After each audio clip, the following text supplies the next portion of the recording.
Okay, so it's been a while since I made a video, but I want to get back into this. Lately, everything's just so news driven. It's been all about the politics, and it's not something I've been really wanting to get into, but I mean, you kind of have to. You got the Canadian federal election happening right now. I believe voting day is the end of April. You have Donald Trump here making news every day.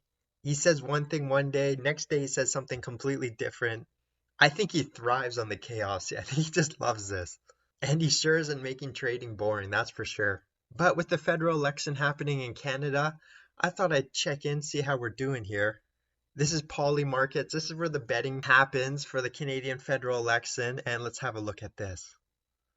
Look at Pierre Poilievre for the longest time, just like 100% basically going to be the next Canadian Prime Minister until Justin retired, resigned, however you want to call it.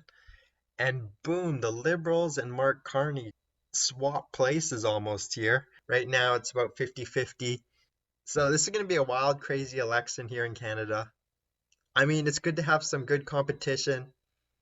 I personally wanted first past the post removed, but this is what we got here. So we basically got a two-party system. And man, the Conservatives have really blown the lead ever since Justin retired here. Let's look at the projections on the federal election.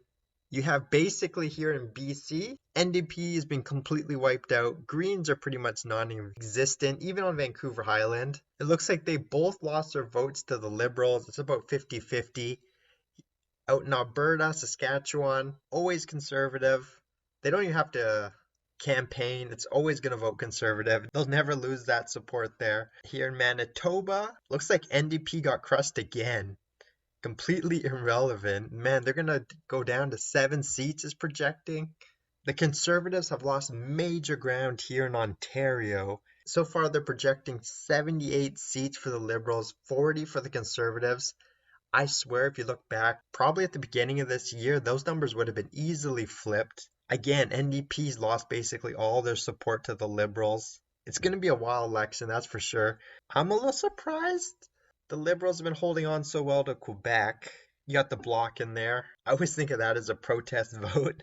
And Atlantic Canada, this is probably pretty consistent with the last couple elections. Mostly Liberal, few Conservative. So overall, you have projected 178 seats for the Liberals. That would be just past the majority. And that was definitely not going to happen with Justin in the helm. You have the Conservatives at 131 and then the rest of them. I always think of Justin retiring and think back to Stephen Harper. Everyone knew Stephen Harper was done, but he wouldn't retire. He wanted to go for that election. He got smoked out by the Liberals, and the Conservatives haven't been in power in the last 10 years because of that. I don't know if they would have won in 2015, but they would have had a lot better chance without Stephen Harper. So he really held him down.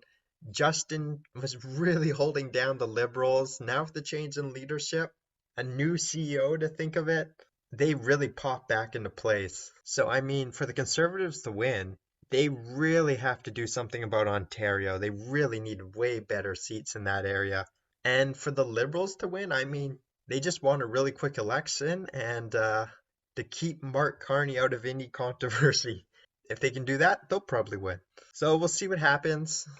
I mean, I think good competition is good for Canada in a whole, but I did go to the Conservative and Liberals website here. So here's the Conservatives, Pierre Poilievre, and the first thing I noticed when I went to their website, they've got merch. What is this? Bring it home. Look at this. There's people buying this t-shirts. I guess so. Look at them. They're all sold out.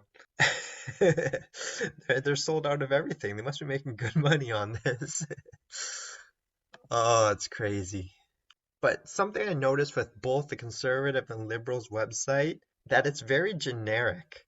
There's nothing here of really any interest. I mean, the only thing I'm personally really interested in, as far as politics goes, is I want to know in point form exactly what your plan is. I don't want to hear about the past, what one party did wrong and what the other party did. And I generally know conservatives stand for like balanced budgets, and I'm saying that in quotation marks and stuff like that. But I want to know like in point form what you're going to do. I just don't see it in this website. what you're going to do in the first year, what you're going to do if you become prime minister. Like bullet point, easy to understand. It's not on the conservatives' website. So I hopped over to the liberals' website. Here's the face that's saving the liberals. And you know what? I didn't find anything here of interest either. No merch. I don't know what they're doing. You could sell this guy's face on something, could you? But yeah, bullet point forms are exactly what you're gonna do. Like, people don't have time to read all these press releases, hyping up some whatever garbage. Nobody's reading these news releases. Like, complete waste of time. So yeah, that's probably an issue here with Canadian politics. I kind of follow politics, and I don't really know what the difference is between these two. I swear, if Mark Carney was running for the Conservatives, they would have blown this out. Conservatives would have won in a landslide. But yeah, both these parties need something easy to understand, metrics you can measure them by, and neither of them have anything interesting on their websites. But some fresh faces, some fresh ideas from some new leaders definitely need some change. So whoever wins, I'm going to hope for the best. Thanks for watching. Subscribe to the video, and I'm going to post more. Bit of an unusual video, but I hope you liked it.